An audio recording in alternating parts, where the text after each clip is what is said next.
కలిసి రావడానికి దేవుడు మనకు అర్పించిన గొప్ప కృపను బట్టి దేవునికి స్తోత్రం. దేవుడు మనల్ని ఇంతవరకు ప్రేమించుకొని ఆయన మనల్ని శక్తిపరిచి ఇంతవరకు తీసుకొచ్చిన గొప్ప కృపను బట్టి దేవునికి స్తోత్రం.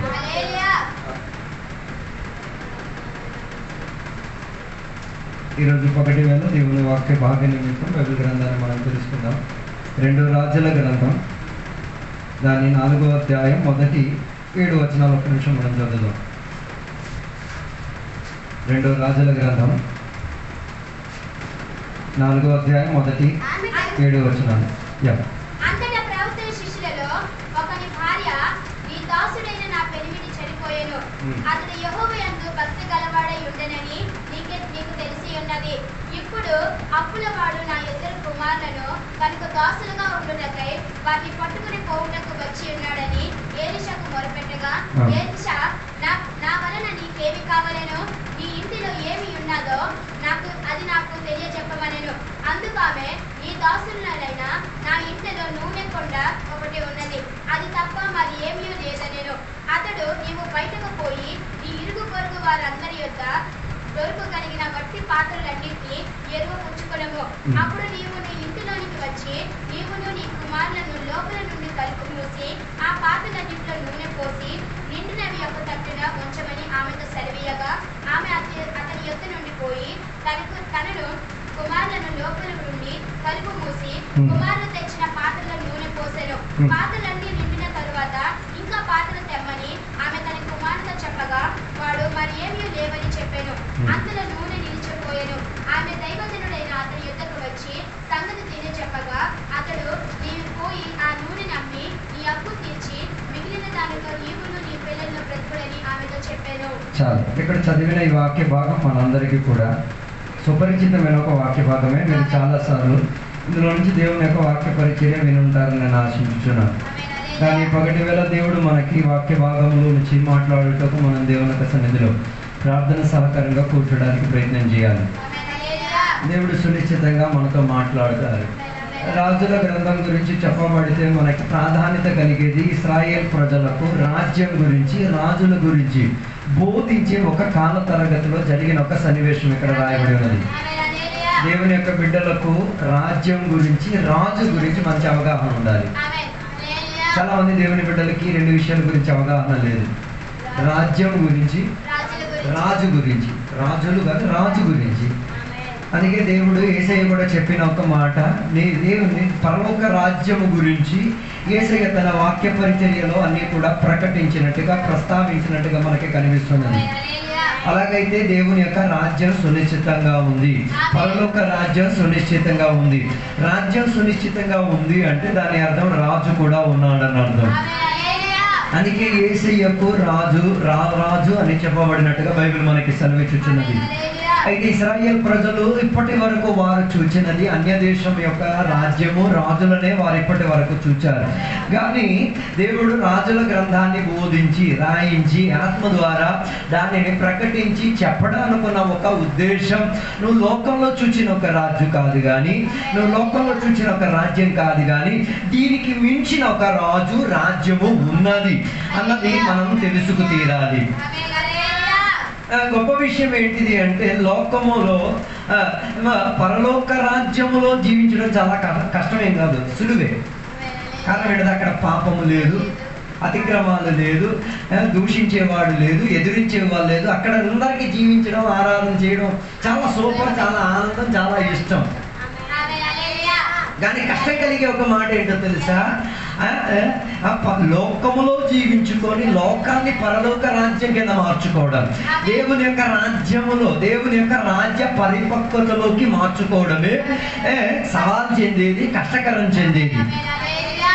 దానికి చక్కగా మనం బోధించి వివరించుకొని చెప్పితే శుభ్రంగా ఉన్న చోట్ల అందరూ శుభ్రంగా ఉండగలుగుతుంది.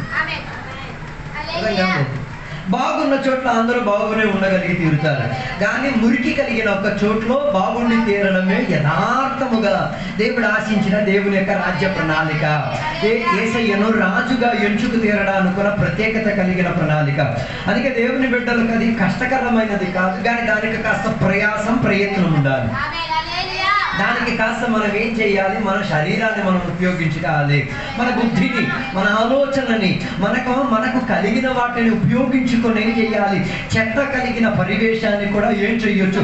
రాజ్య పరివేశంగా, శుభ్రత చెందే పరివేశంగా, దేవుని యొక్క రాజ్యానికి చెందే ప్రాధాన్యత కలిగే విధానంగా ఏం చేయొచ్చు? మార్చి తీరొచ్చు.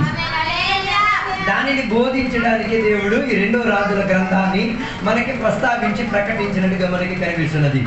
అక్కడ చెప్పబడిన వాక్య భాగంలో మనకి 2 వ్యక్తుల గురించి సుపరిచితంగా మనకి చెప్తున్నది. ఒకటి ఒక పేద విధవరాలు, రెండోది దేవుని నామమున ప్రకటించుకొని దేవుని యొక్క వర్తమానం చెప్పుకొని తిరిగి వెళ్తున్న ఒక సేవకుడి గురించి.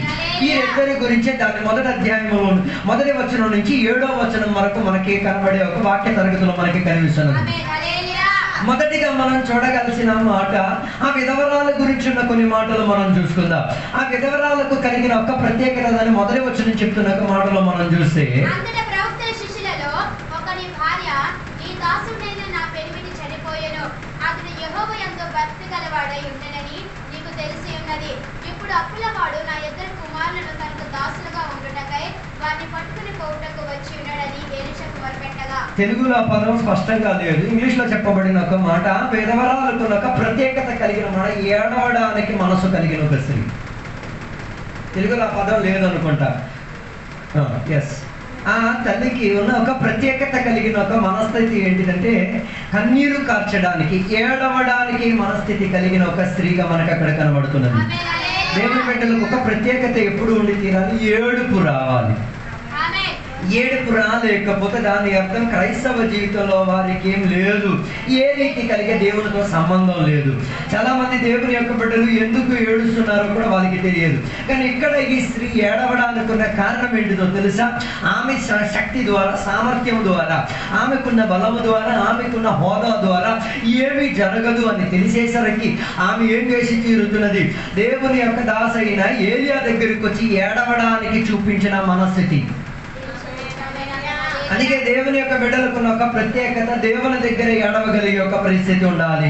దేవుని యొక్క సన్నిధిలో ఏడవడానికి మనస్థితి, ప్రార్థనలో ఏడుపు కలిగి తీరాలి. ఏడుపు మూలంగా కొన్నింటిని దేవుని మూలంగా ఏం చేయాలి? సంపాదించుకు తీరడానికి ఉన్న మనస్థితి ఉండి తీరాలి. ఈ జీవితంలో అన్ని బాగున్న టైంలో ఏడుపు రాలేదు, కానీ పరిస్థితి గౌరవం అయ్యేసరికి పిల్లలను ఏం చేసుకోవడానికి, అప్పు గల వాళ్ళు తీసుకెళ్ళడానికి ఉన్న ఒక పరిస్థితి వచ్చినప్పుడు, మరి దాని శక్తి సామర్థ్యం పనిచేయనప్పుడు ఆమె ఏం చేసింది? ఏడుపుతో తన జీవిత ప్రయాణాన్ని ప్రారంభించి తీరింది. అలాగే దాని పగటి వేళ దేవుని యొక్క బిడ్డలకి నేను ప్రోత్సహించి చెప్పే ఒక మాట, నీ చేత ఏమీ జరగలేని ఒక సందర్భమున, నీ జీవితంలో ఏమీ కనబడటలేదు, ఏ ఆశలు కనబడలేదు, అలాంటి ఒక ప్రక్రియలో ఏడవడానికి ఏమై తీరాలి? తయారై తీరాలి. ఏడవడానికి సిద్ధం కలిగి తీరాలి. ఏడుపు నుంచి నీ ఏం చేయాలి? నీ కళ్ళు తడవబడి తీరాలి. ఆ ఏడుపుకున్న సిద్ధాంతం ఏమై తీరాలి? నీ కంటి నుంచి పారుకొచ్చి తీరాలి. అలాగైతే వాటిలో దేవుని యొక్క సేవకులు పనిచేయొచ్చు, దేవుని యొక్క శక్తి పనిచేయొచ్చు, దేవుని యొక్క వాక్యం పనిచేయొచ్చు, దేవుడిచ్చిన ప్రార్థనకున్న వినయాలు వినపాలేనవి తీరొచ్చు. ఆ ఏడుపు ద్వారా ఫలితంలోకి వచ్చి తీరే ఒక ప్రయాణం జరిగింది. అందుకే మొదటిగా ఈ స్త్రీకి ఉన్న ఒక ప్రత్యేకత ఏంటి తెలుసా? తన కుటుంబం కొరకు ఏడవడానికి ఉన్న ఒక మనస్తత్వం, తన పిల్లల కొరకు ఏడవడానికి. ఈ పగటి వేళ నేను నీకు అడిగా, నువ్వు దేని కొరకు నువ్వు ఏడుస్తున్నావు? కానీ చాలా మంది ఏడ్చేది ఏంటో తెలుసా? వారి అప్పులు తీరిపోవాలి. ఈ నీ అప్పు కోసం కాదు ఏడ్చేది, ఈ ఏడ్చేది వారి పిల్లల కొరకు ఏడుపు కలిగే మనస్తత్వం. అన్ని దౌర్భాగ్యం కలిగిన తల్లులు తండ్రులు ఉన్న పిల్లల కొరకు ఏం చేయరు? సంపాదిస్తారు. ఆ ఆస్తులు సంపాదించుకొని కూడా పెట్టుకుంటారు, బళ్ళు కొనుక్కొని. దేవుని వాక్యం అవేం చెప్పట్లేదు, ఏడవడానికి దేవుని యొక్క వాక్యం చెప్పుతున్నది. అలాగే నీకు దేవుడు పిల్లలని ఇచ్చారా? ఏడుపుతో వారిని ఏం చేయాలి? సంరక్షించుకోవాల్సిన బాధ్యత దేవుని మీద. అందుకే ఈ కాలంలో అరువు ఎక్కువైపోయింది, ప్రార్థనకు అరువు ఎక్కేది. సొంతంగా ప్రార్థన చెయ్యరు, సొంతంగా పిల్లల కొరకు ఏడవరు, పక్కల దగ్గరికి వెళ్ళి ఏం చేసేది? ఈ వినపాలన్నీ చెప్పి తీరేంతట్టుగా ఉన్నాక మార్పు లేదు. అలాగైతే ఇక్కడ చదివిన వాక్య భాగంలో ఈమె ఏడిచింది. ఎవరి దగ్గరకు వచ్చి? ప్రవక్త దగ్గరకు వచ్చి ఏడిచింది. అప్పుడు మీరు నాతో చెప్పచ్చు, అయితే ఇక్కడ కూడా అరువే కదా చేసింది. అరువు కాదు, ఇక్కడ అరువు చేసిన దానికన్నా ఈ ఏడుపు గురించి మీరు ఆలోచించాలి. ఆమె వ్యక్తిపరంగా ప్రయత్నం చేస్తుంటుంది తన పిల్లలను విడిపించుకు తీరడానికి. కానీ వాటి ద్వారా సరి దొరకలేనప్పుడు ఆ ఏడుపు కొనసాగించి అది ఎక్కడికి, దైవ సేవకుడి దగ్గరికి వెళ్ళి తీరేంతటిగా, దేవుని యొక్క దాసుడి దగ్గర నుంచి విడుదల కలిగి తీరేంతటిగా ఉన్న ఒక ఏడుపుగా ఏమై తీరింది, అటు మారి తీరింది. నీ వ్యక్తిపర జీవితంలో ఏడుపు లేకుండా ఇంకొకడికి వెళ్ళి చెప్పకూడదు, నా పిల్లల గురించి ఏడవమని చెప్పడానికి. చాలా మంది వాళ్ళు ఏడవరు, మిగతా వాళ్ళు ఏం చేస్తారు, ఏడిపించే ఒక పద్ధతి. నీ విషయం కొరకు నువ్వు ఏడవాలి. ఆ ఏడిచిన దాంట్లో ఏడుపులో కలిపి పాత్ర వహించుకు తీరడానికి కనీసం దైవజనుడిగా కొందరైనా ఉండి తీరాలి, ఆత్మీకులు కొందరై ఉండి తీరాలి. అందుకే మనం చూసే లోక తరగతిలో ఏడిచే ప్రక్రియ అక్కడక్కడ మనకు కనిపిస్తున్నది. వివాహ సందర్భాల్లో ఏడ్చేది మనకే కనబడుతున్నది. రెండోది మరణం జరిగేటప్పుడు ఏడ్చేది మనకే కనిపిస్తున్నది. ఇంకా ఏదైనా నాశ నష్టాలు జరిగేటప్పుడు ఏడ్చేది మనకు. నేను అడిగేది ఆ ఏడుపు గురించి కాదు, నీకు కలిగిన స్థితిగతుల్లో, నీకు కలిగిన ఇబ్బంది కలిగిన స్థితిగతుల్లో నీతో కలిసి ఏడవడానికి, నీతో కలిసి ఏడుపులతో ఐక్యత చెంది వాగ్దానం నెరవేర్చడానికి, దేవుని యొక్క విడుదల హస్తం వచ్చి తీరడానికి నీతో కలిసి ఏడవడానికి ఎవరైనా ఉన్నారా? లేకపోతే నీ క్రైస్తవ్యం వ్యర్థం. అర్థం కాలేదు. ఈ విధవరాలకి ఆనందం కలిగే ఒక సన్నివేశం ఉండదు తెలుసా? తన విషయానికి ఏడుపు ద్వారా స్పందన కలిగి తీరడానికి ఒక ఆత్మీకుడు ఉన్నాడు. నీకు అలాంటి ఆత్మీకుడు లేకపోతే ఈ రోజే అలాంటి ఆత్మీకుడు నువ్వేం చేసుకో, సంపాదించుకో. ఊరంతా పందులు ఉన్నట్టుగా ఫ్రెండ్స్ నుండి ప్రయోజనం ఏమి ఉండదు, ఊరంతా ఆత్మీకుల నుండి ప్రయోజనం ఏమి ఉండదు. కానీ ఒక్కడి నుండి తీరాలి.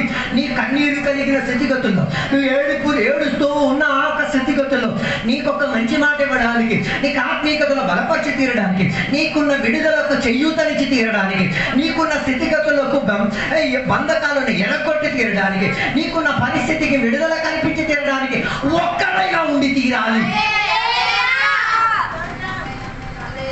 అందుకే ఈమె ఏడ్చిన ఒక స్త్రీ కాబట్టి తన ఏడ్పును అర్థం చేసుకొని పరిచర్య చేసే ఒక సేవకుడు.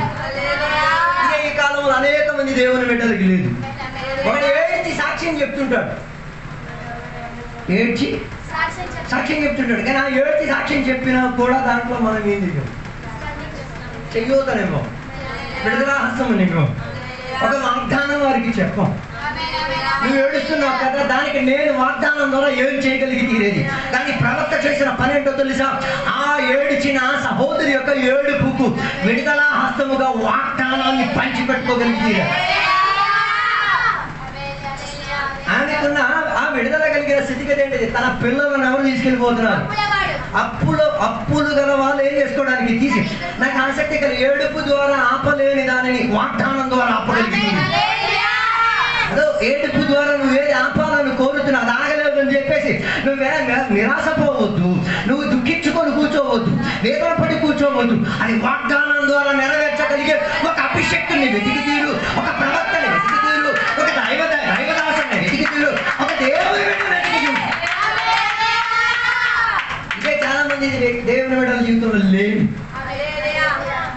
ఇది లేదు. ఏది ఏడ్చి వాళ్ళు ఏం చేయలేకపోతున్నారు, విజయం సాధించలేనప్పుడు ఈ ఏడుపుకి కలిసి వచ్చి తీరినట్టుగా ఒక వాగ్దానం కూడా కలిసి రావడం, ఆత్మీక సలహా ఇచ్చేవాడు కూడా కలిసి రావడం, ఆత్మీకతలో విడుదల ఇప్పించుకోగలిగి తీరే వాగ్దానం కలిగిన వాడు కలిసి రావడం. ఇవి రెండు ఒకటై తీరేసరికి తన పిల్లలు ఏం చేయలే, అప్పు కలిగిన వాడి చేతికి అందలేని స్థాయిగా మారి తీరింది. అలాంటి ఒక ఏడుపు ఉండాలి. అలా ఏడుపుతో స్పందించే వాళ్ళై ఉండి తీరాలి. అలా ఒకరి ఏడుపుకు ఏమై తీరాలి, కరుణ చూపించుకునే వాళ్ళై ఉండి తీరాలి. అందుకే మనం జీవించిన లోకం కరుణ లేని లోకం, దయలేని లోకం. బయటెందుకు, లోపలే లేదు.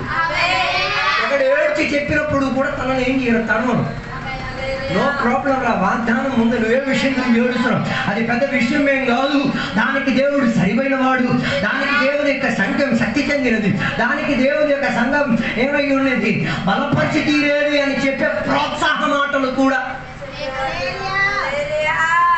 అందుకే సంఘం నేర్చుకోవాలి, ఏడిపించడం కాదు, ఒకరి ఏడుపులో ఏమై తీరాలి, వాగ్దానంగా మారి తీరాలి, విడుదలిచ్చే చెయ్యూతగా మారి తీరాలి, విడుదలిచ్చిన శబ్దంగా మారి తీరాలి, విడుదలిచ్చిన సలహాగా మారి తీరాలి,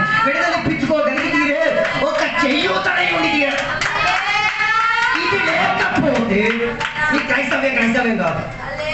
నువ్వు నమ్మిన క్రీస్తు కాదు. నువ్వు ప్రార్థన చేసే ప్రార్థన కాదు. నువ్వు పొందుకున్న అభిషేకం కాదు. అది ఎవరికి ఏం కావట్లేదు, సహాయం లేదు, లాభం లేదు. ఎవరికి దానివల్ల ఏ రూపాయి ఉద్ధరింపు లేదు. అందుకే అక్కడ చెప్పబడిన వాడు ఈ స్త్రీకి ఉన్న ఒక ప్రత్యేకత ఏంటి?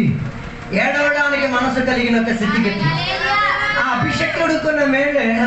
అభిషక్తుడుకున్న పద్ధతి ఏంటో తెలుసా? ఏడ్చి వచ్చిన సహోదరికి వాగ్దానం ఇప్పించి విడుదల ఇప్పించుకొని. అందుకే కొందరు దగ్గరికి వెళ్ళరు. కొన్ని ఇళ్ళకి అసలు వెళ్ళరు, గలీజిల్లు.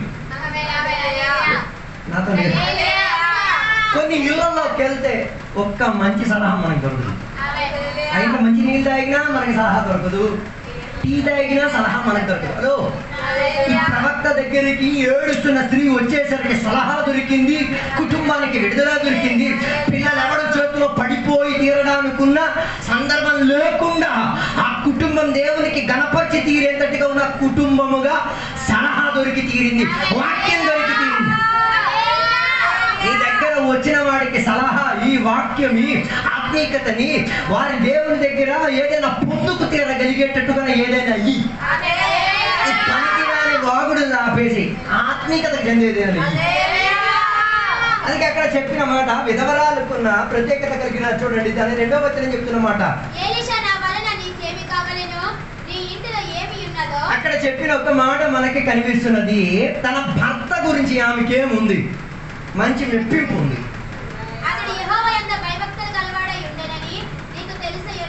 ప్రైజ్ లార్డ్ ఇక్కడే చెప్పాలి. బతుకునేటప్పుడు భర్త గురించి 110 చెప్తారు. చచ్చిపోయిన తర్వాత నీ భర్త గురించి ఏం చెప్తావు?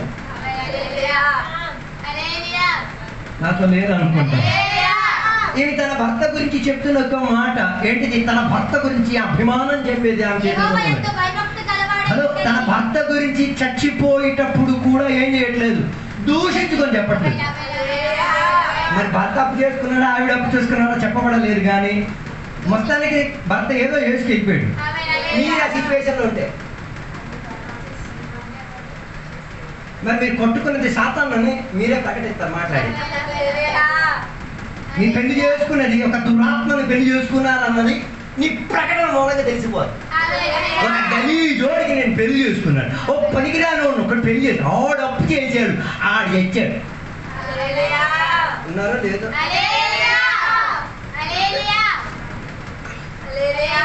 ఆదామవ్వలకు ఉన్న ప్రత్యేకత కలిగిన స్వభావం ఏంటో తెలుసా? వారు చేసిన తప్పులను ఇతరుల మీద ఏం చేసేది? తన భర్త చేసిన తప్పులను ఏం చేయలే, భర్త మీద తోసిలే. ఈ కాలంలో అనేక మంది మొదటి ఆదాముగా మారిపోతున్నారు, కడపాటి ఆదాముగా మారట్లే. మన క్లియర్ కనబడదు. మొదటి ఆదాముగా నువ్వు తిన్నావా అంటే నాకు ఇచ్చే నేను తిన్నా. దేవుడు నీకేమన్నా నువ్వు తిన్నావా అని అడిగితే నువ్వు తిన్నావా లేదో చెప్పు. మనల్ని ఎందుకు ప్రార్థనకి రాలేదంటే ఆ ఆవుకి కడుపు నొప్పి వచ్చింది, దానికి మందులు పెట్టడానికి వెళ్ళారు. నువ్వెందుకు రాలేదు అది చెప్పు. ఆవుని అడ్డం పెట్టేసుకొని ఏం చేస్తున్నావు? పాత ఆరామని నువ్వు చేస్తున్నావు. ఆ స్వభావం నీలోంచి వ్యాపారించి తీరుతున్నది. ఈయనకున్న ప్రత్యేకత ఏంటో తెలుసా? తన భర్త గురించి మంచి పేరే చెప్తున్నాడు. దాని అర్థం క్రీస్తుకున్న స్వభావం మీలో ఉంది, చివరి ఆదాముకున్న స్వభావం మీలో. కొందరు ఎందుకు పెళ్లి చేసుకున్నా నాకు తెలియదు. బైబిల్ చెప్పుచున్నమాట, వివాహం చేసుకునేది తోడు కోసం, సహాయం, హెల్ప్ కోసం. ఓకే, అదో భర్త అప్పు చేసుకొని చచ్చిపోయాడా, హెల్ప్ చేయి. నీ పనికి రాని మాటలతో ఆయన్ని దూషించేసి ఎందుకు నీ బతుకు పెళ్లి చేసుకున్నావని మీరు అలా చెప్పకపోయినా నాకు నష్టం. హలో, భర్త అప్పు చేసుకొని వెళ్ళాడా, హెల్ప్ చేయి, హెల్పర్గా ఉండు. ఏం కావద్దు, డ్రైవర్గా మాట, దూషించేవాడిగా కామాట. అంటే తన భర్త అప్పు చేసుకున్నా కూడా ఈయనకేం లేదు. బాధ ఉంది, బాధ లేదనుకో, ఆయన మీద నిందించడానికి దూషించడానికి.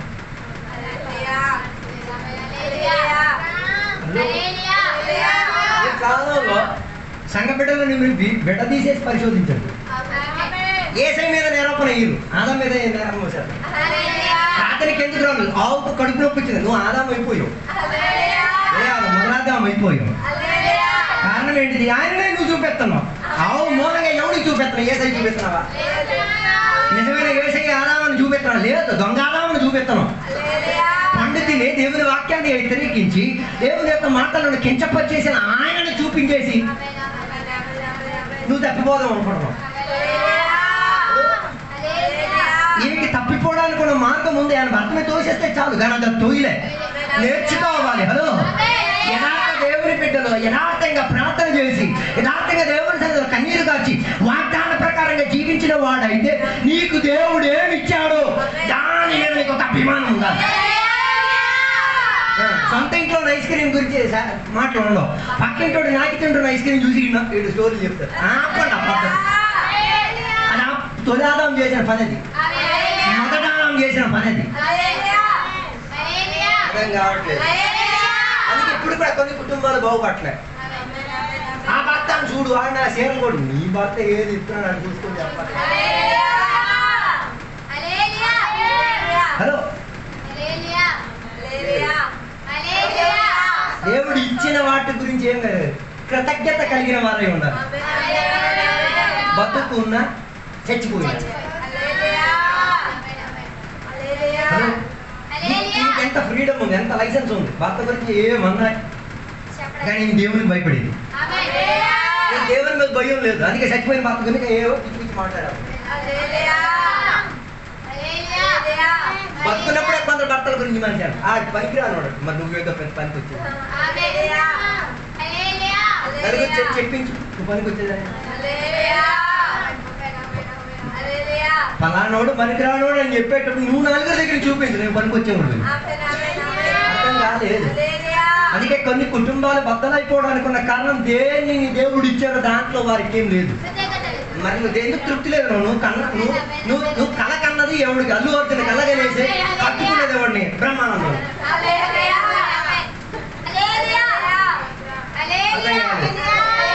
నీ కళ లోపల ఎవడున్నాడు?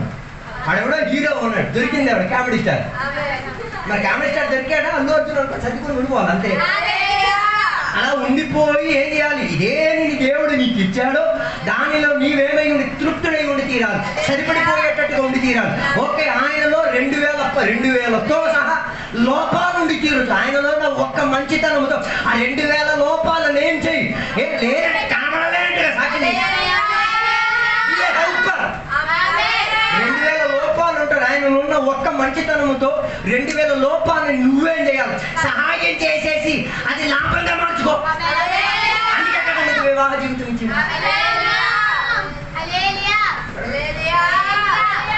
కొందరికి అందుకే వివాహం ఘనమైనదని చెప్పేది, ఘనత చెందేది, ప్రియం చెందేది, దేవునికి మహిమ చెందేది, దేవుని యొక్క వాగ్దానానికి నెరవేరింపు చెందేది. అలాగైతే ఊహించండి, ఒకరొకరికి సహాయకుడిగా ఉండడం, ఒకరొకరికి ఆదుకోనడం, ఒకరొకరి పట్ల తన వంచుకు తీరడం, ఒకరొకరి పట్ల బాధ్యత వహించి తీరడం ఎంతగానో చెందేది.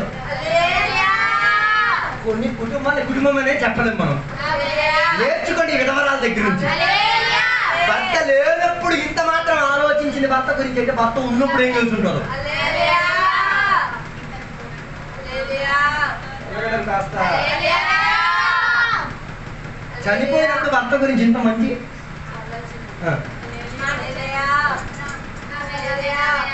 హలో సమాధి కార్యక్రమం మీరు వెళ్ళండి, ఒక్కొక్కరు డైలాగులు కనబడతాయి. ఎంత తూచి మాటలు చెప్తారు. బతుకున్నప్పుడు ఆమె గురించి ఏం చేయరు, పొగిడికి తిరగరు.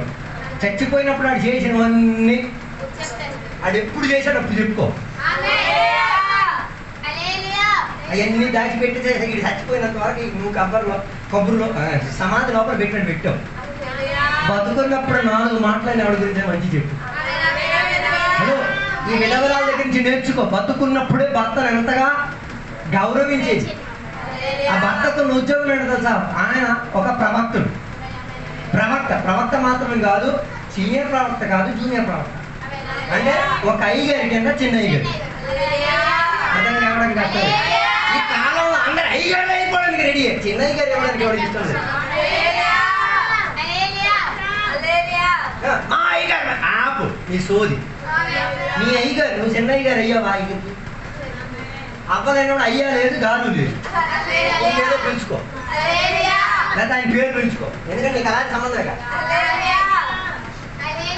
ఎంత అభిమానంతో చెప్తారు అయ్యగారికి.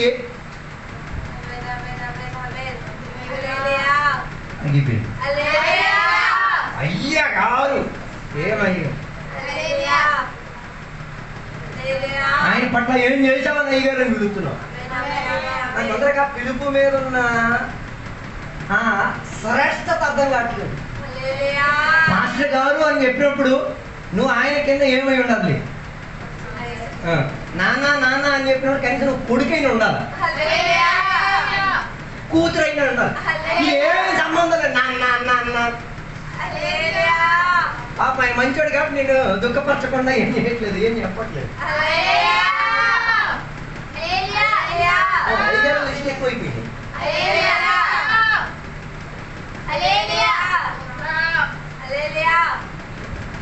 హలో హలో అయ్యగారు అయ్యగారు అని పిలుస్తారు. ఇప్పుడు ఆలోచించి అయ్యగారు పిలుస్తారు. నాన్న నాన్న నాన్న అని పిలిచినప్పుడు ఆలోచించి పిలుస్తారు కదా. అందుకే కదా తప్పిపోయిన కుమారులతో అనుబంధం మీరు చూడండి. మొత్తం దోచుకొని తీసుకెళ్ళిపోయిన తర్వాత నాన్న నాన్న నాన్న అని పిలిచి ఏ నాన్న పలుకుతాడు? దోచుకొని వెళ్ళిపోయిన తర్వాత నాన్న నాన్న నాన్న కూర్చుంటే నాన్న నాన్న ఇంటికి రా, నాన్నతో కలిసి కూర్చో, నాన్నతో అనుబంధం చేసుకో, నాన్న కోసం సేవ చేయి, నాన్న పేరు నెచ్చిప్పుకో. ఏ పేరు ఉండదు. నేను ఐగర్ కొడుతుంది, ఏ ఐగర్ కొడుతుంది, నేను ఐగర్ కొడుతుంది ఏముంది అంటే నువ్వు ఉద్ధరించి సాయం చేసి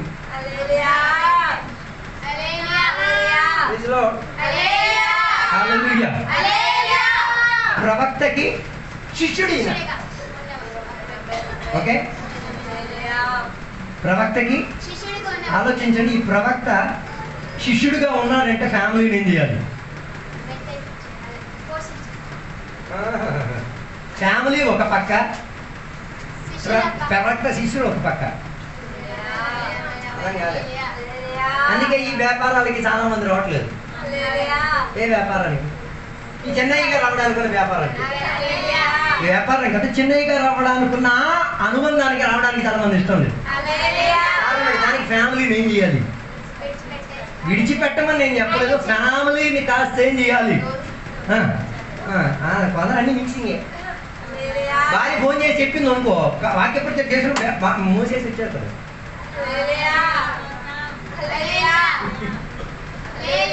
కొన్ని భార్య బుద్ధి కూడా లేదు. భర్త అక్కడ వాక్యపరిచయం చేస్తుంటాడు, ఆరాధనకు నువ్వు ఫోన్ చేసి పిచ్చెక్కించాడట. నేను చెప్పేది ఆమె దురాత్మ ఉంది, స్పెషల్ ప్రేయర్ కావాలి. హెల్పర్ కాదు, డ్రైవర్ అయిపోతున్నాడు. ఆల్రెడీ రాదు. కొందరు ఉన్నారు పిచ్చెక్కించేవాళ్ళే. ఎవరికి? అది ప్రేమ అని నేను అను. నేను అది ప్రేమ అని అనిపించుకునే ఒక పిల్ల, అది అనుమానం. అది నాతో హల్లెలూయా. కొన్ని కుటుంబాలకు కూలిపోవడానికి కానీ ఇదే ఈ పిచ్చే. ఫోన్ ఉందని చెప్పేసి ఏం చేస్తున్నారు? 100 సార్లు ఫోన్ చేస్తున్నారు. హలో, ఈయన మంచి యొక్క భర్త కాబట్టి తన కుటుంబానికి ఏం చేసి పెట్టేవాడు? ఆ విలువ కలిగే పద్ధతిలో పెట్టేవాడు, పిచ్చెక్కించే పద్ధతిలో పెట్టలే. హలో, సేవకుడిగా ఏంటయ్యా నువ్వు సేవకుడిగా? మరి నేను సేవకుడి చెయ్యాలనుకున్నా కానీ నాకు ఇచ్చినది సేవ వచ్చే చేయను. అది చెప్పిన భాష గారు ఏమన్నా, బాబు నువ్వు ఎక్కడ ఉంటే కరెక్ట్ కాదు, నువ్వు అక్కడికి వెళ్ళండి, అది ముందు సెట్ చేసుకో. అది సెటిల్ చేసిన తర్వాత ఇక్కడ. హలో, నీవు వివాహం చెందిన తర్వాత సేవా పరిచర్యకు ఒక పిలుపు వచ్చింది అనుకో, ఫస్ట్ ఎవరికి అడగాలి? అక్కడ విడుదల ఒప్పించిన తర్వాత ఎక్కడికి వచ్చి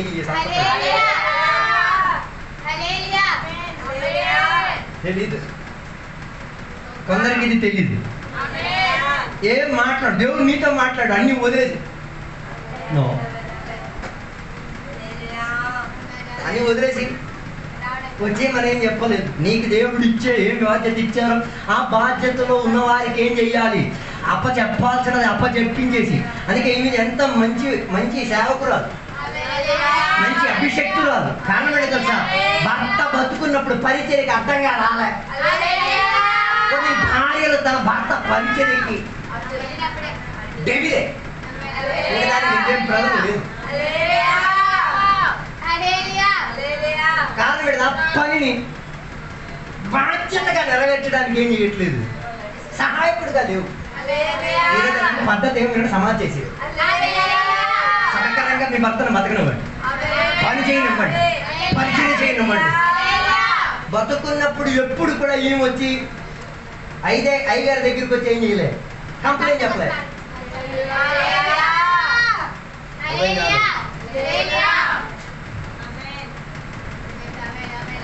కొందరు ఇళ్ళ నుంచి బతుకునేటప్పుడు ఫుల్ కంప్లైంట్ ఇచ్చలే, మా కొడుకు వెంట వెళ్ళట్లే, మా నాన్న మాట వెళ్ళట్లేదు. పాపం ఫాస్ట్ గారు వింటున్నారే తప్ప తిరిగి ఏం చేయట్లేదు.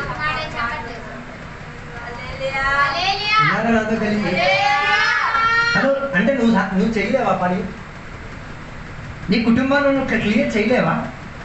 చేయగలుగుతావు, వాగ్దానాలు ఉన్నాయి, బైబిల్ చదివిస్తున్నారు, ప్రార్థన ఉన్నది కదా, ఉపవాసం చెయ్యొచ్చు. ఏమైంది దేవా, నేను చెప్పిన నా భర్త నా మాటకి ఏం చేయట్లేదు, విలువించుకుతున్నాడు, నువ్వే ఏదో ఒకటి చెయ్యాలి దేవా, నువ్వు సహాయం చెయ్యాలి, నీ పట్ల జరిగి తీరాలి, నీ వాక్య ఉద్దేశం ప్రకారంగా కుటుంబం ఎలా ఉండాలో అలాగే ఉండి తీరాలి. అందుకే కుటుంబ బద్దలయ్యే స్థితిగతులను ఏం చేయండి, వాక్యం ద్వారా తెలిసి, ఆత్మీయత ద్వారా తెలిసి తిరిగి ఏం చేయండి, అతికించండి, బాగుపరచండి. ఈ విధవరాలు కూడా చేసిన పని అదే. ఆ భర్త గురించి ఆమెకి ఏముంది, మంచి సాక్ష్యం. అందరికి ఫ్యామిలీలో ఏమవడదు, ఫ్యామిలీలో అంగీకరణ లేనోడు సేవా పరిచయం వర్ధలు లేడు, ఫ్యామిలీలో విశ్వాసిగా నిలకడత్వం లేనివాడు సంఘంలో విశ్వాసం ఉండలేడు.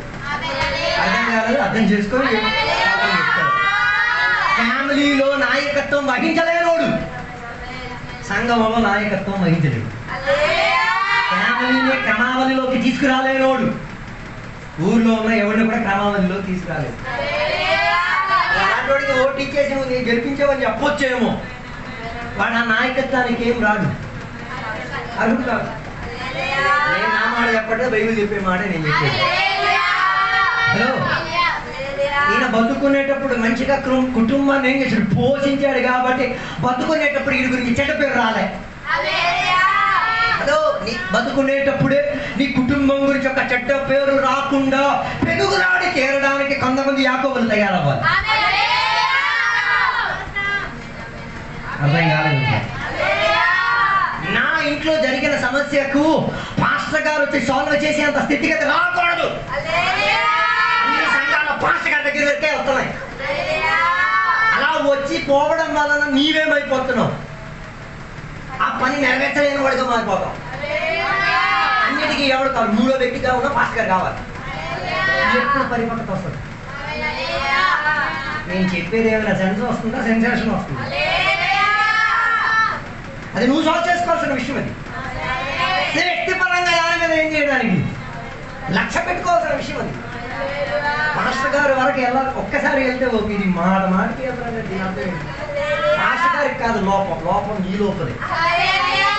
నువ్వేమైపోయావు, అసలు నా వల్ల చేత కాదు, నేను ఈ పనికి దద్దమ్మని నువ్వు నీ మనసు లోపల నువ్వేం చేసేసావు, ఒక ఒప్పందం చేసేసి పెట్టేది, ఇది పాస్టర్ గారి దగ్గరికి వెళ్తేనే సాల్వ్ అవుతుంది. అరే నేను చెప్పేది నువ్వే అది సాల్వ్ చేయవచ్చు. పాస్టర్ గారికి ఇచ్చిన అదే అభిషేకం దేవుడు నీకు ఇచ్చాడు. పాస్టర్ గారికి ఇచ్చిన ఆ కృపావరం దేవుడు నీకు కూడా ఇచ్చాడు. పాస్టర్ గారు చదివిన అదే వాక్యం నువ్వు చదువుతున్నావు. అది ఈ ద్వారా జరిగేటప్పుడు మూడో వాడు జరిగినంత అవకాశం లేదు. ఆ అవకాశం ఇస్తే నీ ఎదుగుదల ఎక్కడ ఉంది?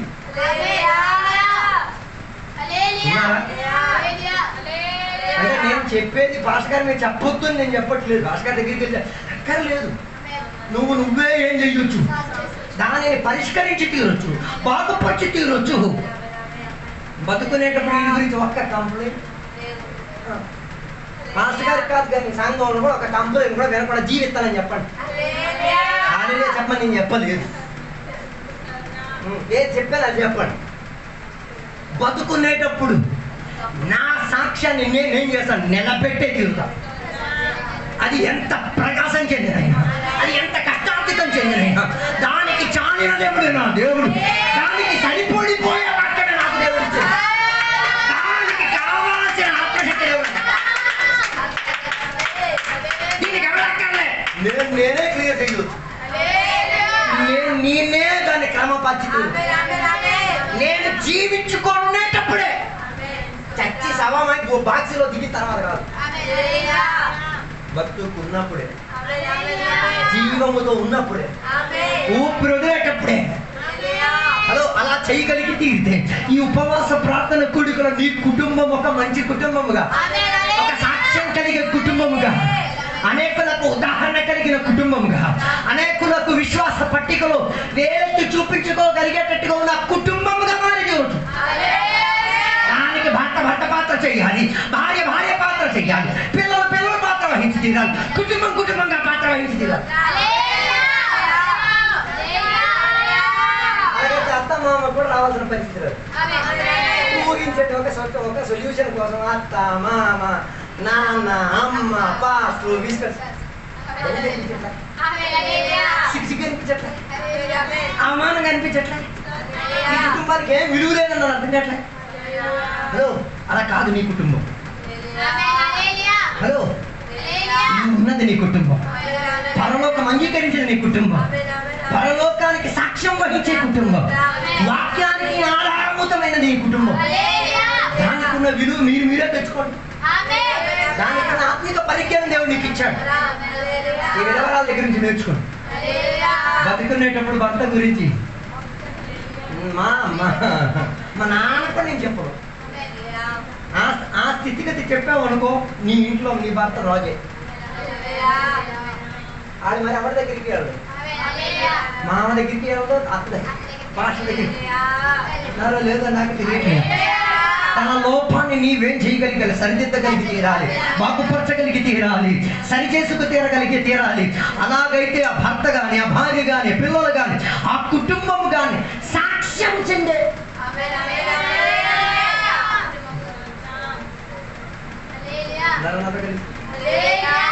అందుకే ఆమె చెప్పిన సాక్ష్యం చాలా మంచిది. ఏంటిది? నా భర్త నీ సేవకుడు. హలో, దాసుడు అంటే పనివాడు. నువ్వు అయ్యగారు చెప్తున్నావు కదా, దాసు అయ్యమ్మా కాళిదాస్ గారు నేను చెప్పింది. ఏ కొమ్మ మీద కూకున్నాడు, కొమ్మకి అది ఇబ్బంది, నరికినోడికి ఇబ్బంది. నరికినోడికి ఏమవుతుంది, అడుగు పడతాడు, కొమ్మకి ఏమవుతుంది, అందులో దిగిపోతుంది. కొందరు అలాగే తగ్గారు. కేదాస్ అదో దేవుడు నిన్ను కాళిదాస్ అని పిలవలే, దేవుడు కాదు, ఇందులో రాలే. అయితే సూపర్ పరిచయం చేస్తాడు, ఈడే అడగలేదు నోడుతాడు. అయ్యే అలాగే చెప్తుండే, ఆడ పనికిరాడు. హలో, నేను గురించి చెప్తున్న సాక్ష్యం ఏంటి? నీ దాసు నీ కాడు నీళ్ళు అందించాడు, నీ చెప్పులు కడిగాడు, నీ బట్టలు కడిగాడు, నీ సంచి మోస్తున్నాడు, నీతో కలిసి పరిచయం చేశాడు, నీతో కలిసి ఉన్నాడు, నీతో కలిసి ప్రార్థన చేశాడు, నీతో కలిసి వాక్యం విన్నాడు, నీ దగ్గర నుంచి వాక్యం బోధించాడు, నీ దగ్గర ప్రవర్తన నేర్చుకున్నాడు, నీ దగ్గర నుంచి. హలో, నీ ఎవరికి దాసుడు? నీ పిల్లలు ఎవరికి దాసుడు?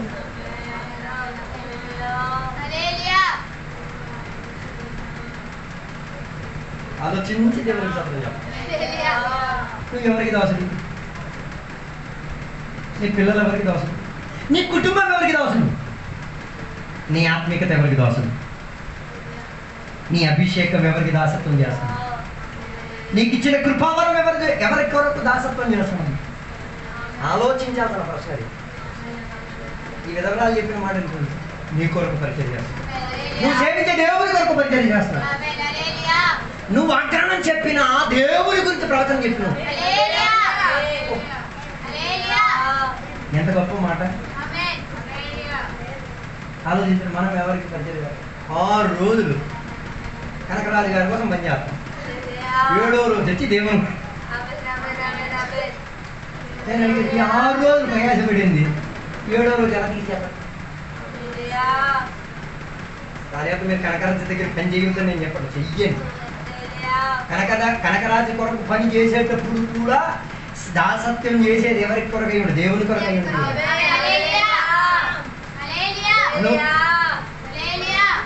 సేవకుల దగ్గర దాసులుగా పనిచేయడానికి మనుషులు లేరు, కారణం అది జీతమే.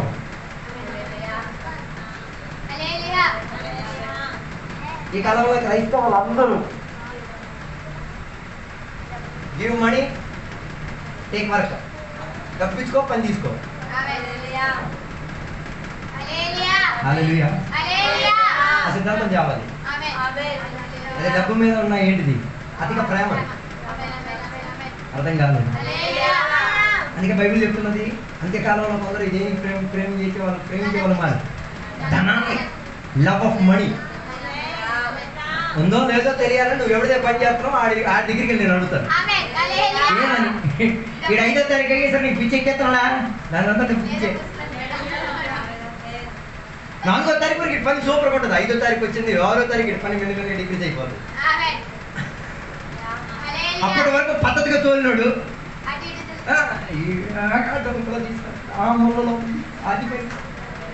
అంటే ఇవన్నీ చేస్తాం దేని కోసం?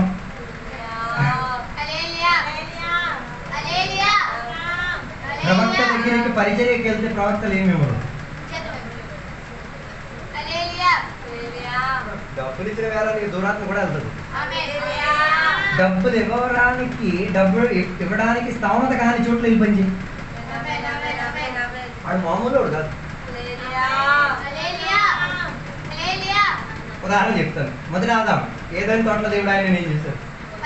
జీతం కోసం వచ్చేసాడా? దేవుడు ఎందుకు తన ఆయన మళ్ళీ అక్కడ తోట మంచులు తెలుసా? వసూలు చేస్తాడు.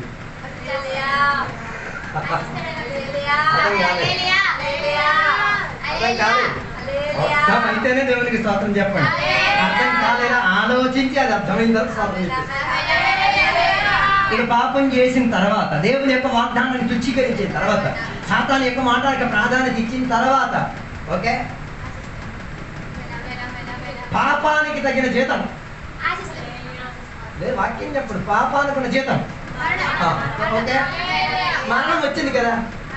ఓకే, పాపం చేసుకుని మరణం తెచ్చేసుకున్నాడు. ఓకే, దాని దగ్గర ఇప్పుడు అందులో పని చేశాడు అనుకో, ఆటోమేటిక్ ఏం అడుగుతాడు? జీతం అడుగుతాడు. ఆడికి ఆ ఛాన్స్ అవ్వకుండా దేవుడు అక్కడి నుంచి అర్థం కాలేదు. ఉన్నారా? ఎక్కడైనా టచ్ అవుతుందా? మంటం వస్తుందని నాకు తెలుసు. హల్లెలూయా.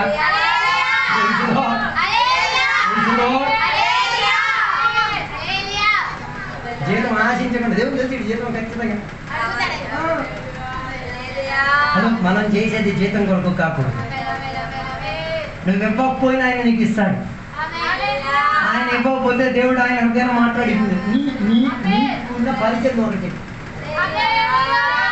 ఆయనకి రక్షణలోకి తీసుకురావడానికి దేవుడు నీకు ఆ ఇంట్లో నీ పని ఇప్పించాడు. ఆడి బండి తోడడానికి, ఆడి మిషన్ వాడడానికి, ఆయన ఇంట్లో ఉన్న వస్తువులను ముట్టడానికి అధికారం నీకు ఇచ్చిన కారణం ఏంటో తెలుసా?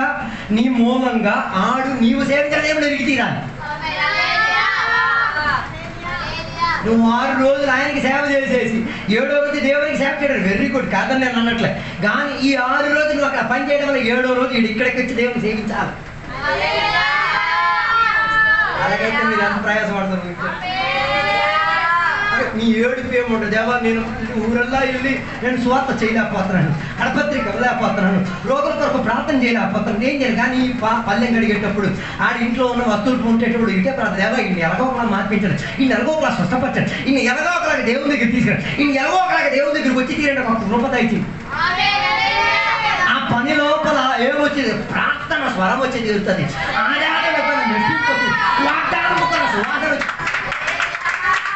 ఓకే, ఈ వారం వాడు రాలేదు, రెండో వారం రా, మూడో వారం, ఏదో ఒక సంవత్సరం వాడేది.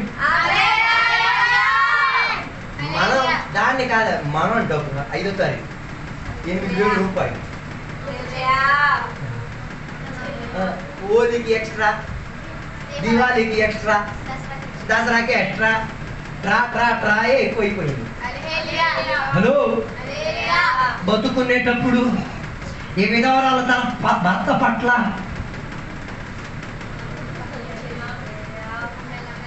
చనిపోయిన సందర్భమున దౌర్జన్యం మీద రాలే, దౌర్జన్యం మీద వస్తే అవునా రతరత అయిపోతుంది. ఊరంతా తాంతా ఏది కదా ఓడ డబ్బులు ఒకటి పని చేయించుకుంటాడు. ఒక మాట, సేవకుల గురించి పనికిరాని మాటలు వినడానికి కారణం ఏంటిది? అందించే వాళ్ళు ఇస్తున్నారు కాబట్టి. పనికిరాని వాడు అందిస్తున్నాడు, పనికి హలో ఈయన ఎంత పరిజ్ఞానం కలిగినది. అలా అయ్యగారు జీవనం ఇవ్వలేదని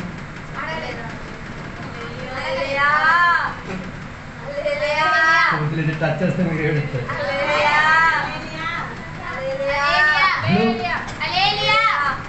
నాన్న కలిసి నా అయ్యగారి దగ్గరికి ఎలా వచ్చింది? దౌర్జన్యం మీద రాలే, అప్పలేదు కదా ఈ దౌర్జన్యం మీద. అభిషక్తురాలు, ప్రపంచ స్త్రీ, మంచి భార్య, మంచి సేవకురాలు. సేవకుడి దగ్గర ఏం చేయడానికి రాలేదు, ఏడుపుతో. నేను దౌర్జన్యం చేయనండి, ఏడుపుతో చెప్తా. నా భర్త అప్పు చూసుకుని చనిపోయాడు, నువ్వు దానికి ఏది ఒక విడుదల వస్తామాట. హలో, నా మాటలు నేను ముగించాలని కూర్చున్నాను. ఉన్నారా నాతో కలిసి? తన భర్త గురించి చెప్పిన ఈయన దేవునికి భయపడేవాడు. దేవుని భయం, భర్తకే దేవుని భయపడేది అయితే భార్య మనం అందుకే దౌర్జన్యానికి వెళ్ళే. దేవునికి భయం లేదు కాబట్టి దౌర్జన్యం మీద వచ్చారు.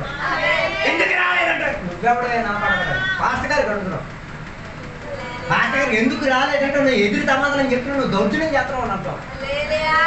దేవునికి ఏం భయం లేదు నీకు. దేవునికి భయం ఉన్నాడు ఏం చేస్తాడు?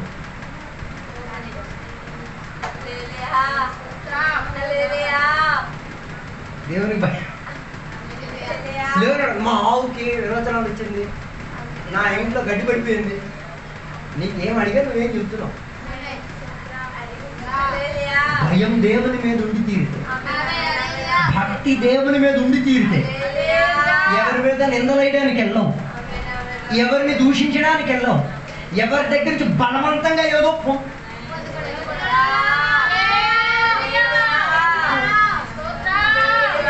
సంఘాలు విడిచిపెట్టింది భయం లేదు.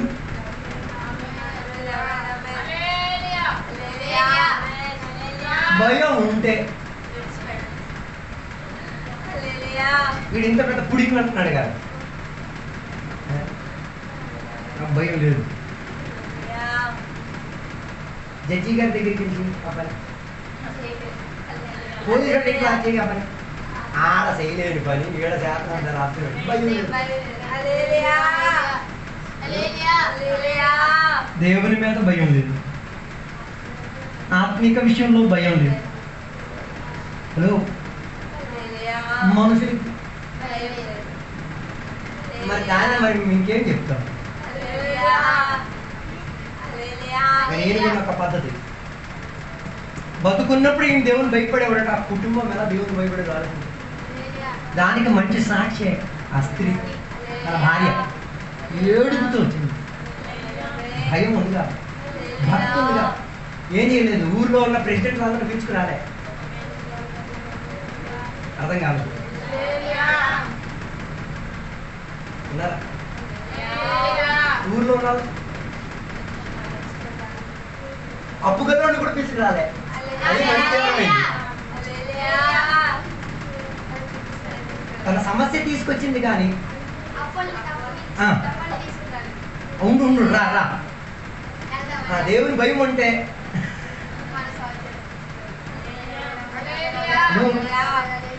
ఎంత సూపర్ స్త్రీ అని, ఎంత అభిషక్తురాలు అని. భర్త దేవునికి భయపడేవాడంటే, దేవునికి భయపడేవాడు కాబట్టి ఇక్కడ అప్పులు తీసుకున్నాడు, తీర్చలేకపోయాడు, భార్య మీద పడేశాడు. భార్య పెద్ద కంప్లైంట్ ఏంటి? దేవునికి భయపడేదిగా. ఆమేన్. హలో హల్లెలూయా. హలో హల్లెలూయా. నాతో ఉన్నారా లేదు? హల్లెలూయా. యథార్థంగా మీరు దేవునికి భయపడతారా? ఉందా దేవుని భయం? దేవుని భయం అంటే గడియారం చూడవచ్చు. గడియారమే నీ భయాన్ని చెప్పారు. మన భయమే కదా. ఆ దేవుడు ఆడినంత ఎప్పుడు ఇంకా ఏం లేడు. నేను 9కి వస్తే 10కి వస్తాయి. ఆడికేం పెద్ద శక్తి సామర్థ్యం ఏం లేదు. ఆడు నన్ను చంపే అంత సీన్ అంటే లేదు. నువ్వు చెప్పట్లేదు, నీ లోపల ఉన్నాడు అలాగే చెప్తుంది. కారణం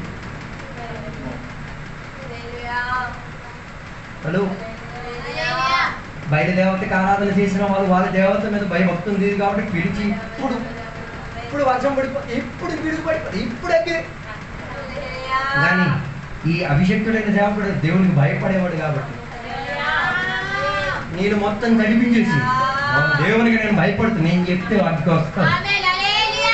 అగ్గి రాకుండా అడ్డుపరిచే భయభక్తి లేనిదేం నాలో లేదు.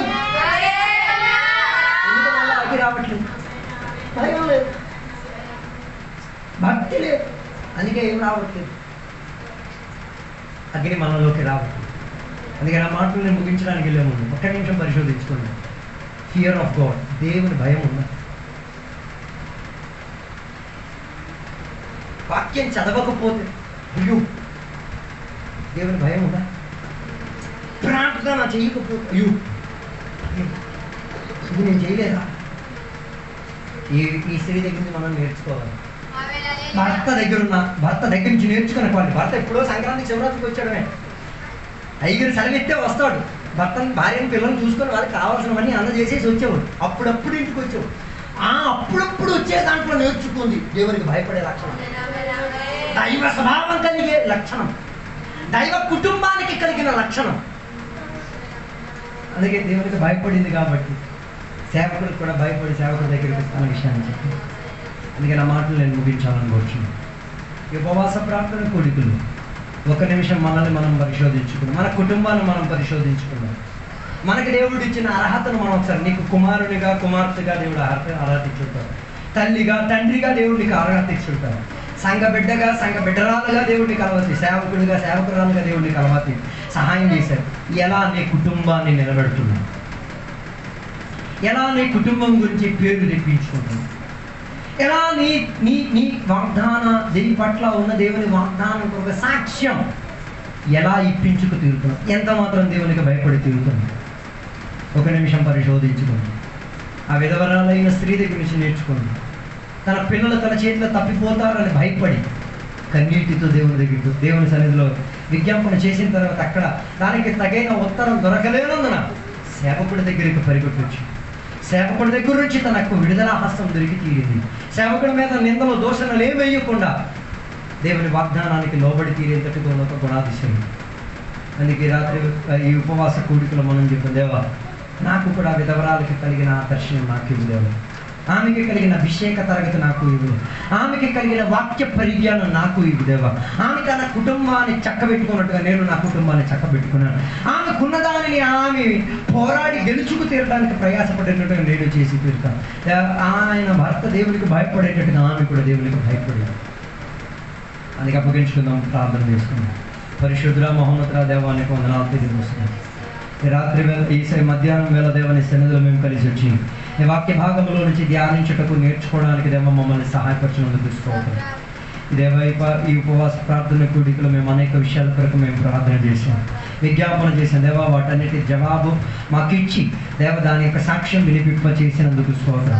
ఈరోజు చెప్పబడిన వాక్య తరగతి ప్రకారంగా దేవ మమ్మల్ని అందరినీ కూడా వాక్యం ద్వారా తాకినందుకు స్తోత్రం. మా జీవితాల్లో ఉన్న లోటులు ఒక్కొక్కటిగా దేవుడు ఎంచుకొని చూపించుకొని బోధించి నేర్పించినందుకు స్తోత్రం. అందులో ఒక క్రమం వచ్చి తీరేంతటిగా, అందులో ఒక మార్పు వచ్చి తీరేంతటిగా, అందులో ఒక విడుదల వచ్చి తీరేంతటిగా, అది ఎవడో అప్పుకలోడి చేతిలో పడకుండా, ఎవడో సాతాను చేతిలో చేతిలో ఇరుక్కుపోకుండా, ఎవడో నామానికి దోషణ కలిగలేనట్టుకుంటా దేవునికి గణపరిచి తీరేంటట్టుగా, వాగ్దానానికి లోబడి తీరేంటట్టుగా, దేవుని యొక్క భయభక్తి కలిగి తీరేంటట్టుగా, దేవుని యొక్క వాక్య పరిమితి లోపల ఉండేటట్టుగా, దేవుడిచ్చిన ఆ పరిపక్వత లోపల ఉండి దేవునికి గణపరిచి తీరేటట్టుగా ఉన్న బాహుల్య హస్తం సంఘ బిడ్డలందరికీ దయచేయండి. ఇంతసేపు మాతో వాక్యం ద్వారా మాట్లాడినందుకు స్తోత్రం. మేమందరం కూడా మాలోకి, మా కుటుంబంలోకి, మా సొంత పనుల్లోకి తిరిగి వెళ్తున్నాం. ఈ కృపలో నీడలో సావాసాల ముందుకు కొనసాగటకు సహాయపరచండి. దీవెనలతో నింపినందుకు స్తోత్రం, సహాయపరిచినందుకు స్తోత్రం. యేసు నామములో అడిగి వేడుకున్న పరమ తండ్రి, తండ్రి యొక్క కుమారుగా పరిశుద్ధాత్మక సహవాసం ఇప్పుడు వెళ్ళప్పుడు ఇక్కడికి వచ్చిన భక్తులతో దేవాలయ రెండో రాకడ వరకు తోడై ఉందను గాక. యేసు రక్తమే జయం, యేసయ్య వాక్యమే జయం, యేసయ్య నామమే సంపూర్ణ విజయం కలుగును గాక. గడి శబ్దంతో 3 సార్లు హల్లెలూయా చెప్దామా? హల్లెలూయా, హల్లెలూయా. దేవుడు మన ప్రార్థన విన్నందుకు దేవుని స్తోత్రం చేద్దాం. దేవుడు మనకి భయభక్తి కలిగిన బిడ్డలుగా మార్చినందుకు స్తోత్రం చేద్దాం. దేవుడు మనకి ఇచ్చిన కుటుంబాన్ని దేవుని కుటుంబంగా మార్చిన స్తోత్రం చేద్దాం. దేవుడు మనకి ఇచ్చిన సంఘాన్ని దేవుని సంఘంగా మార్చినందుకు స్తోత్రం చేద్దాం. దేవుని యొక్క వాగ్దానాలు మన అందరి జీవితంలో నెరవేర్చినందుకు స్తోత్రం చేద్దాం. వచ్చే వారిని కలవడానికి కృప దయచేసిన దేవుని స్తోత్రం చేద్దాం. దేవుడు అందరిని దీవించుకుందాం. రేపు సువార్త ఉన్నది. రేపు అందరూ రేపు శనివారం సువార్త ఉన్నది. అందరూ సువార్తకి వెళ్ళాలని రెడీ అవ్వండి. దేవుడు దీవించుకుందాం. ఆదివారం అందరూ కొంచెం ముందుకు రండి. 7 గంటలకి రండి. 7:30కి వస్తే సరిపోతుంది. సండే స్కూల్ 7:30, 7 గంటలకి స్టార్ట్ అయింది. 7:30కి ఆ తర్వాత 7:30 నుంచి ఆరాధన మనకు